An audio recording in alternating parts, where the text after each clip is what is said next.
likas. Ang halos 200 residente ng masunog po ang kanilang condominium building sa Quezon City. Nabalot nga po ng maitim at makapal na usok ang gusali. Gumamit na po ng oxygen tank ang mga bumbero para mapasok ang loob ng nasusunog na gusali.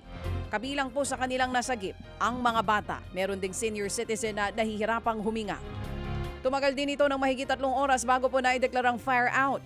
Wala namang nasaktan o kaya'y namatay sa sunog.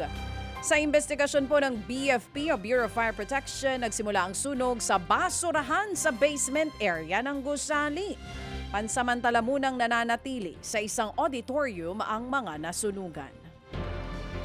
Sugatan po ang isang lalaki matapos pagsasaksakin ang kanyang kapitbahay dyan po yan sa Maynila.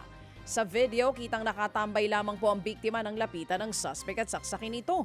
Nasugatan po sa tiyan ng biktima na si alias Emong. Inaresto po ang suspect na si alias Ariel. Aminado naman po ang suspect sa krimen.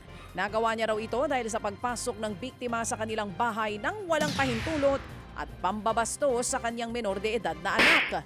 Humingi naman po ng paumanhin ng ina ng biktima sa pambabastos daw nito. Inamin niya ring sakit daw sa ulo ng barangay ang kanyang anak at gumagamit nga ng iligal na droga. Gayunpaman, kakasuhan niya pa rin ang nanaksak na suspect. Maharap po ang suspect at ang kasabwat nito sa reklamong frustrated homicide.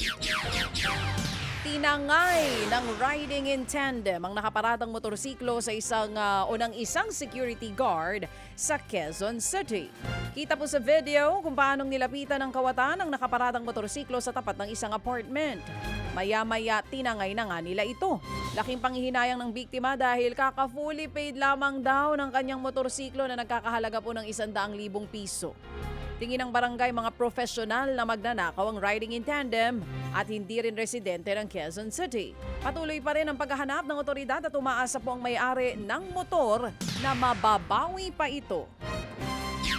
Mga kapatid, patuloy po kayong tumutok sa 105.9 True FM para sa totoong balita, impormasyon, music and entertainment. Mag-subscribe sa aming YouTube channel at podcast at sundan nyo kami sa Facebook, Instagram, X at TikTok sa True Network PH.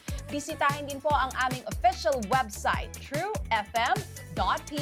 At panoorin din kami sa True TV Signal, Channel 19. Kami po ang 105.9 True FM. Laging true sa'yo, kapatid.